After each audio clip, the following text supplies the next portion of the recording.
are all roles in the music industry marketing? I don't think all roles are marketing, but I feel like marketing is a fundamental part of, because Mm-hmm. music is a competitive. I look at it as a sport. Mm-hmm. We're like always fighting for top of mind. So in my phone, I have like at least 5 apps that take my attention. So it's like I have to be able to market my music in such a way that I fight with Instagram. Or if people go to Instagram, I want them to go to my artist page to consume. So marketing of music, like in this century, in this generation we're in, I feel like marketing is like 60% of the job. Agreed. So I think, yeah, marketing is not everything, but like it's like a key part, the 60% of the job.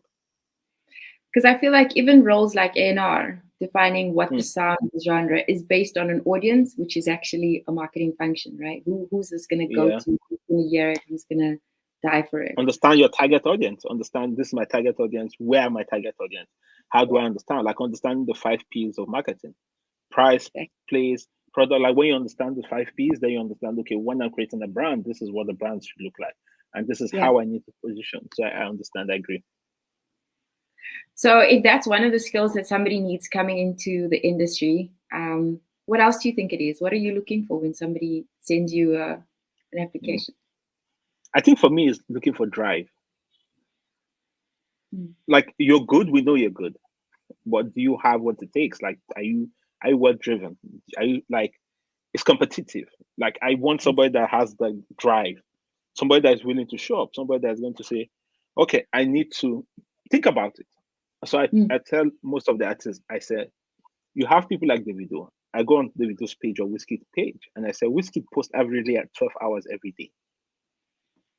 And you're an upcoming artist and you're saying Whiskey is your target. So if you calculate average of 12 hours a day, let's say one content a day, that's 7 content a week, 30 content a month, about 300 and something content a year. So that's what you have to create every day, every year, in a year. But when I Yeah. go through their page, they post one picture in a month or in a week. Mm. Then I'm just like, so where's the drive? How do you even show up? Like you're not even showing up talking about to compete. Yeah. So above everything, I need an artist that has drive. Like whoever you are coming to it, once you have drive, even though you Mm. don't make the songs that win, you fall in the ecosystem. You might Yeah. end up being an AI, you might end up being a manager. I feel like there's a lot of space in the music industry. Like I was telling someone that I studied insurance. Knowing what I know about music business now, insurance could work in music. Like there are a lot Yeah. of policies I could create for the artists and for the people working backline. So I feel like there's a lot of things you could do. Yeah, Yeah. but I drive is think yeah. Carry drive. on. Sorry. If I think Yeah. about how much tenacity was required for me to still be doing this year after year, especially with all of these challenges recently, but even before that, just because of Mm, the cyclical nature of the business, because of the inevitable highs and lows, because of the competitive nature of like breaking an artist, yeah. you really do need that. Oh, you do. One of the things that I realize is that when we're hiring people into the business, we're not always looking for music only. Mm, Marketing, yes. But just like you said about insurance right now, there's a lot of other things that come from the outside in, which actually like, same principles apply. Is it the mm. same for the Chocolate City? Oh yeah. So for example, the music business we have about I think about 30 staffs, and you realize like a huge part of what we do is a support role, which is Mm, like, how do you make sure the artist get his money on time? mm, How do you make sure, like, if the show is booked, how do you make sure the riders are signed? How do you make sure the contract are signed? Because you have mm, to realize that every transaction you have to is an end to end. And the goal with the admin team, I always tell them, I'm like, they have to be a retention span for every client to deal with. mm, So by the time you're done, I have to ask you, is this client going to come back and have a business relationship with you? If mm, no, that means we're not doing a good job. So our job doesn't end when you book an artist, he goes for a show. It's like, okay, what's the process? The process of dealing with us, was this client very happy? How do we give some clients sometimes push it, but for the most we do our best. It's like, what's the experience when the person comes to us? We book an artist. How long does it take for us to get back to him? And what is said? Like, what did we agree? Was it delivered? How many posts is that it's meant to post? Did we deliver?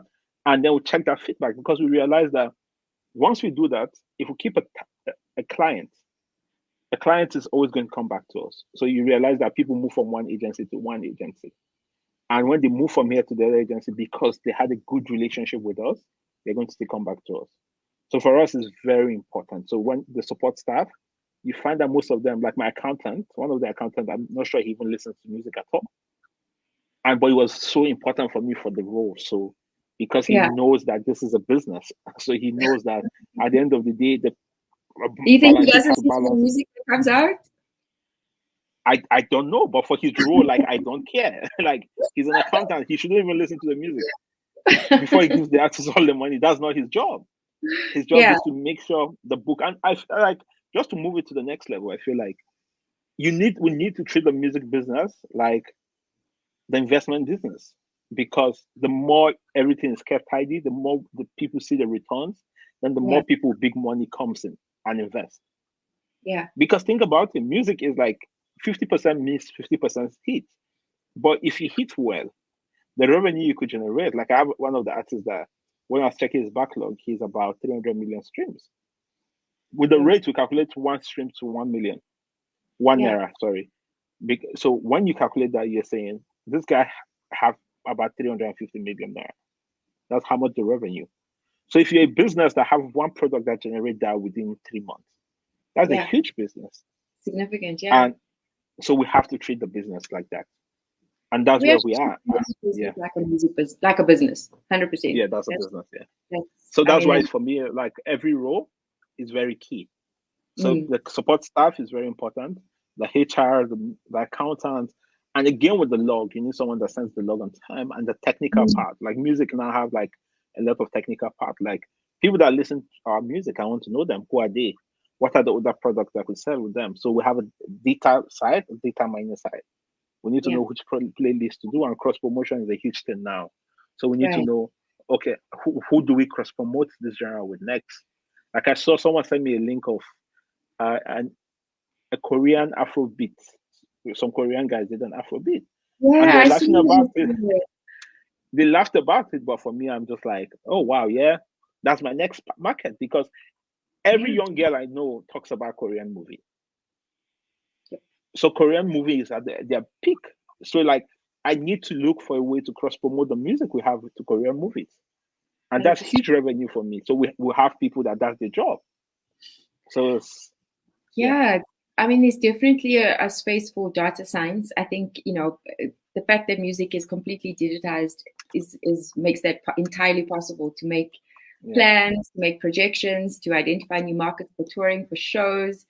And I think because of the scope of Apple and Spotify and the discovery of music happening through social media and TikTok, or even through pop references like movies and Netflix shows, like, you know, like a Squid Game and those kind of things, the opportunities are really endless. And so we have to think like geographically less, like there's not just one country or one market. I mean, sometimes you can even be surprised. I mean, I remember it was probably like 5 years ago now, where I got a call from Italy for a record of Tesor. And I actually thought it was, you know, the accent was so heavy, I almost didn't understand it, and I wasn't even sure if it was legitimate. But we ended up entering into this licensing deal and actually going on tour in Milan, and you know, it was a great opportunity for his career. So yeah, you never know where it's gonna happen. I mean, if you had to give any advice to somebody that wanted a foot in the door, what do you think is the most important to you? First thing first is just show up. Yeah. Just show up. Like, I have one of the person that is in charge of the admin for me in the company now. She sent me a message on Instagram. Said, hey, I'm interested in music business. I want to go up. And I said, oh, send me a CV. And she sent the CV was good. We had an interview. She was good. And this month in, and she's running admin. Yeah. So like, just show up. Like, sometimes even with music, like, I realized that we have to have a doctor in-house, like, because of the number of staff we have and how the artists move. Like, a lot of artists have been losing their voice. You could hear their voice keep on cracking. What's the cost? Like, that's our investment. So I need someone that is going to advise that, okay, don't drink this, drink this. So there's a lot of role, but sometimes you just need to show up. And just once you have value, like what I always tell people, once you have value to offer, just show up. There's space for you. Yeah, I mean, I think, you're right. Actually, even if it is a DM or it's an email from somebody you don't know, once you've started telling me about some of the challenges that, you come up with and how you could solve it, it says a few things about you. One, you thought it through. It's not just off the cuff, like, hey. And secondly, you're showing me already like what kind of value or something you can bring into the business, which maybe I haven't thought of, or maybe I haven't figured out yet. And then I think it's showing like just a solution-driven like attitude and approach to the business, and who wouldn't want to see that, we'll take that forward at least. Yeah. Okay. Let's see. How did you get into the industry? Funny. So I was a sound engineer. And so I was looking for what to do when I was like, I think 18, 17. I was just a nuisance. I was looking for something to do, and someone introduced me and said, "Oh, do you know there's something called sound engineering?" And I was just like, "Oh, sure, let me show up." And I showed up to the studio, and I just fell in love with music. So I started by looking, then became a sound engineer, then moved to Lagos, was doing I remember I was working on everybody's project. I remember I mixed like part of Banky's project, I was working with the team, and I was just showing up. I'll mix for free.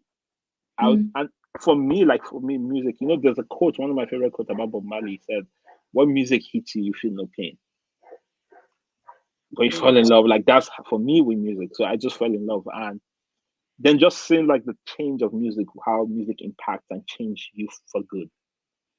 But sometimes people abuse the power that music comes, and you could see what happens to them after. But just seeing that for me, I was just like, music it is for me.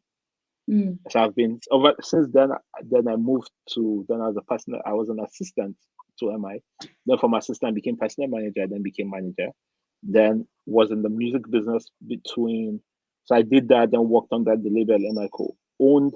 Then moved back to Chocolate City. After Chocolate City, I left. Went to the agency side for 2 years. Then I'm back to music. So for me, it's been music. You're still in love with music pretty much. You're still in love. I'm still in love with music, but I've had breaks here and there with music. Yeah. I've had breaks here. Like I was telling like one of the artists, I told him like 2 days ago, I said it's fine because I have a structure in my head. I have a 3-stage that I've created. I share with the team. I said the first stage is the Dobale stage, and your Dobale means like you bend down and beg. So that's every artist get to that first stage where they beg them. I said, "Don't worry, I'll wash your car. Take my rights. I just want to blow. Don't worry, I'll show up. They'll do anything to get signed." Then the second stage is like, "Oh, I'm your mate." What you call an artist, the artist doesn't pick your call or he doesn't show up. It just feels like, oh, this guy is disturbing me. And then the third stage is, pardon my French, is like the fuck you stage where the artist just feel like I've arrived. I don't need you. And then when you've been through this phase with I've been through this phase with at least 4 or 5 artists, they just get toughened up. And then get to a point where you're like, I'll give my best to the next artist, not because of what I expect in return, but it's just because of the ecosystem that it creates around you. I think like the grass to grace story that always happens with every artist, no matter who you are, even Davido that his father was rich. Like think about people about him. Like one of his closest friends that worked with him was his father's driver's son. And when I have conversation, that guy's life has changed. But that's the power of music. So for me, like those are the things that kept me going. And I feel like who would fall in love with music? And for me, I'm a huge fan of music. Like if you check my playlist, like one of my favorite artists is Hugh Masekela. I love that. I love Mary Makeba. I love Oliver Toku. Like I could tell you stories about them. Like those are my love. Like I love music. So all genre and class. So great. Yeah. So music it is for me. I think the reason we also stick to it, because you touched on it now, it's transformative, and we kind of have a front row seat to it. So we get to see, the artists walk in the room for the first time, potentially like battling with their first stage performance, Yeah. not having a sold out show for the very first time.